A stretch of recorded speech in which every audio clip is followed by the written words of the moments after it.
Assalamualaikum warahmatullahi wabarakatuh. Salam sejahtera untuk kita semua. Jumpa lagi dengan Jurnal Edukasi ya. Kali ini kita akan membahas soal-soal pretest PPG 2023 dengan materi pedagogik. Yang baru saja menemukan channel ini, silahkan subscribe, like, share, dan jangan lupa tekan tanda loncengnya, agar kami selalu bersemangat untuk memberikan konten-konten yang bermanfaat untuk kita semua. Baik, langsung saja kita bahas soal nomor 1. Pembelajaran kontekstual dianggap pembelajaran yang bersifat mendidik. Hal itu disebabkan karena karakteristik pembelajaran tersebut adalah titik-titik. A. Membangkitkan minat siswa. B. Merangsang siswa lebih aktif belajar. C. Memberi kesempatan siswa berkreasi. D. Membiasakan siswa belajar sesuai dengan lingkungan. Menantang siswa untuk selalu belajar. Nomor 21 ini terkait tentang pembelajaran kontekstual ya, yang bersifat mendidik. Nah, ini merupakan karakteristik pembelajaran yang disebut apa kira-kira pembelajaran kontekstual yang dianggap atau pembelajaran yang bersifat mendidik itu merupakan karakteristik pembelajaran apa kira-kira A, B, C, D, atau E. Ya, nomor 21 ini karakteristik pembelajaran tersebut ini termasuk yang membiasakan siswa belajar sesuai dengan lingkungan ya. Jadi nomor 21 di nomor 22, seorang guru menemukan kasus kesulitan belajar yang dialami oleh siswanya ternyata disebabkan cara belajar yang salah. Langkah yang paling tepat dilakukan untuk mengatasi kesulitan belajar tersebut adalah titik-titik. A. Memberikan kesempatan kepada siswa bersangkutan untuk mendiskusikan aspirasinya secara rasional. B. Tunjukkan akibat atau dampak cara belajar yang salah terhadap prestasi belajar. C. Ciptakan iklim sosial yang sehat antara guru dengan siswa di dalam kelas. D. Berikan kesempatan memperoleh pengalaman yang menyenangkan atau memperoleh sukses dalam belajar.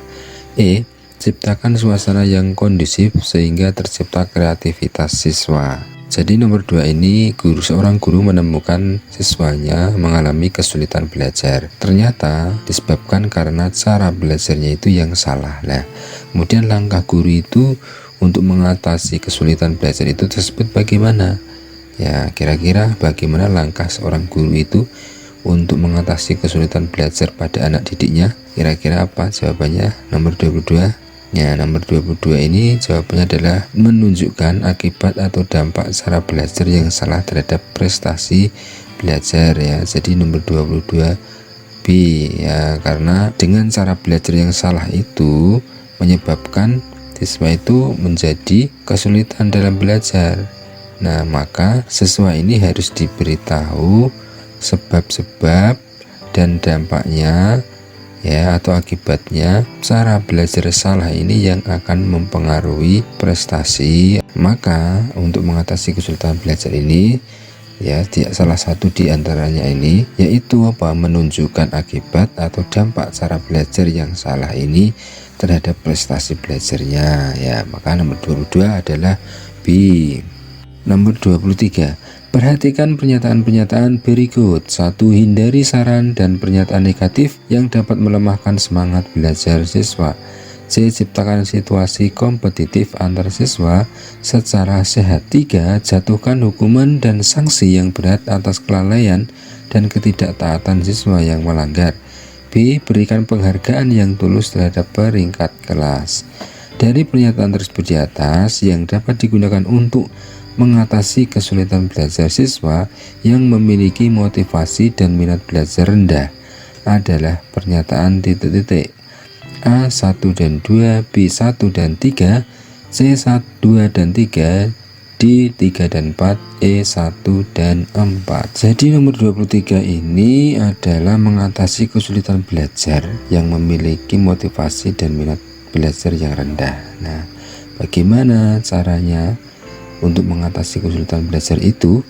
Ya, ini ada 4 poin yang perlu dijawab. Ada 2 yang benar dari pernyataan tersebut untuk mengatasi minat belajar yang rendah ini atau untuk mengatasi kesulitan belajarnya.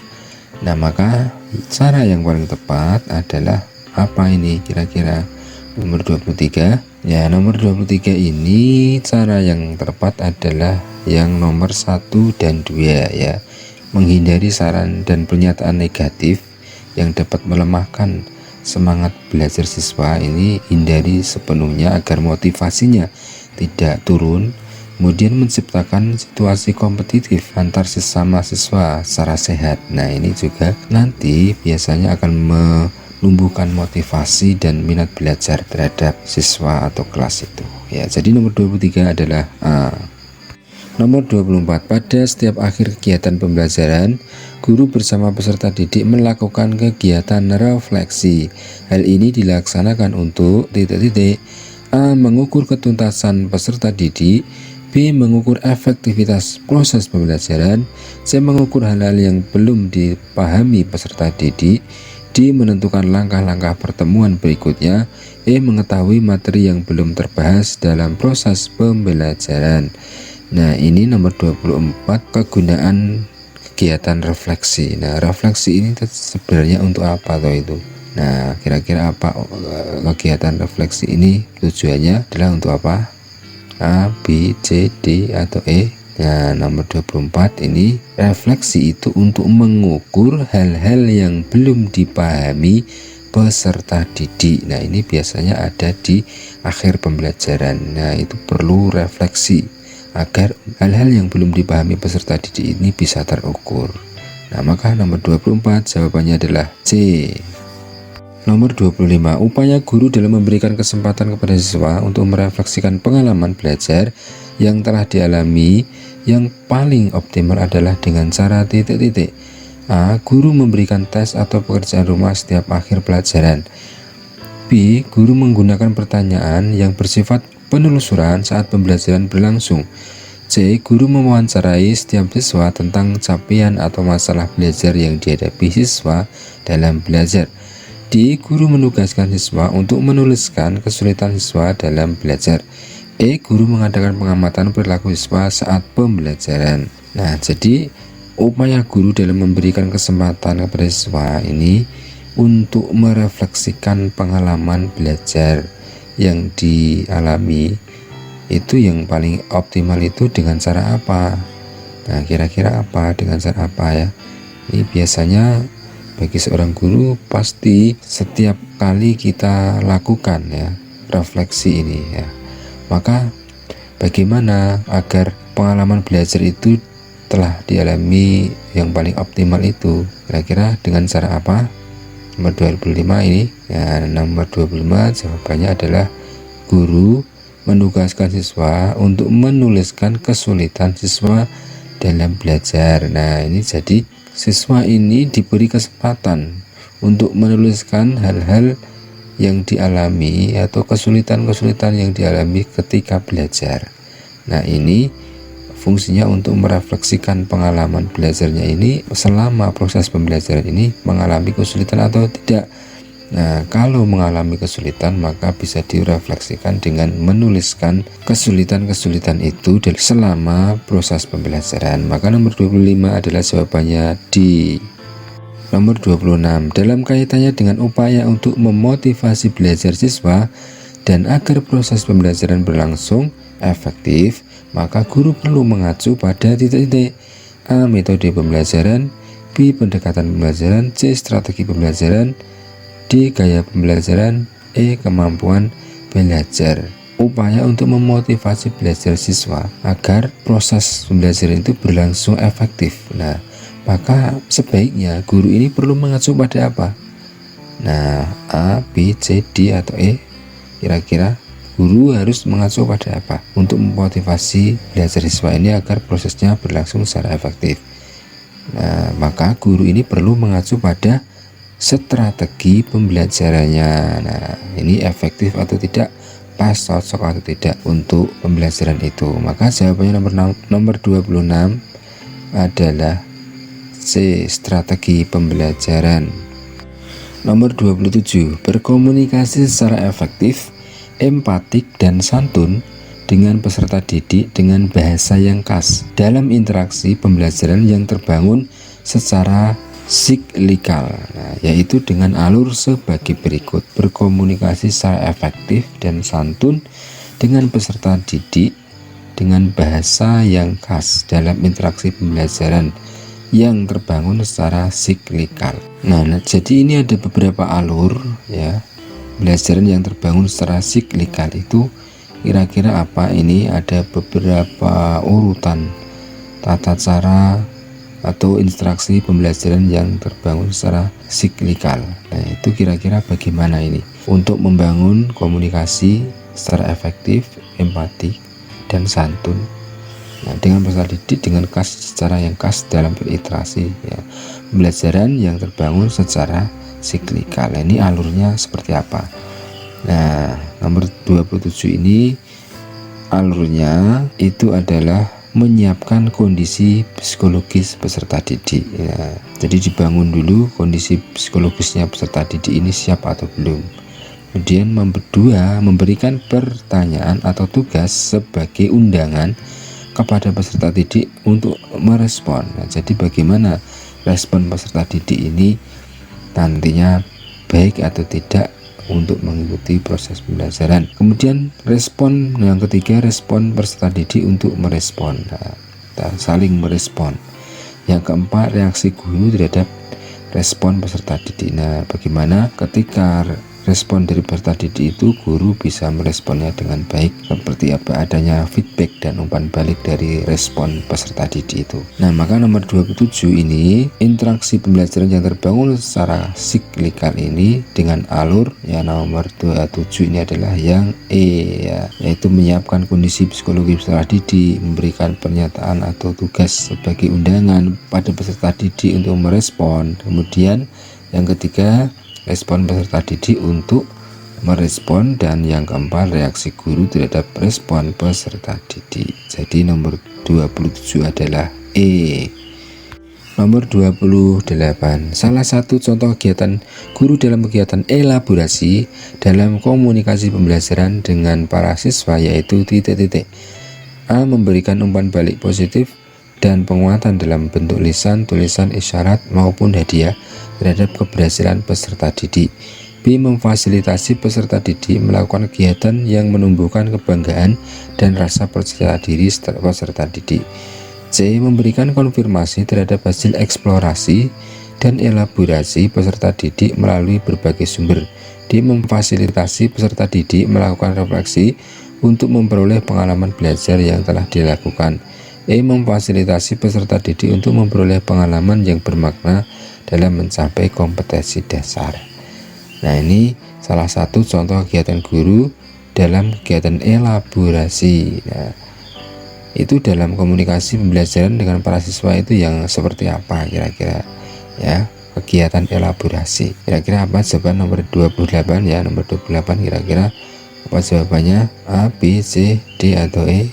Ya, maka nomor 28 ini yang sesuai adalah memfasilitasi peserta didik melakukan kegiatan yang menumbuhkan kebanggaan dan rasa percaya diri peserta didik. Nah, jadi membangun dulu rasa percaya diri peserta didik ini agar komunikasi dalam pembelajaran itu bisa berjalan dengan baik. Jadi nomor 28 jawabannya adalah B. Nomor 29, kegiatan guru dalam melibatkan peserta didik mencari informasi yang luas dan dalam tentang topik atau tema materi yang akan dipelajari dengan menerapkan prinsip alam. Belajar dari aneka sumber menggunakan beragam pendekatan pembelajaran, media pembelajaran, dan sumber lain, memfasilitasi terjadinya interaksi antar peserta didik serta antara peserta didik dengan guru, lingkungan, dan sumber belajar lainnya.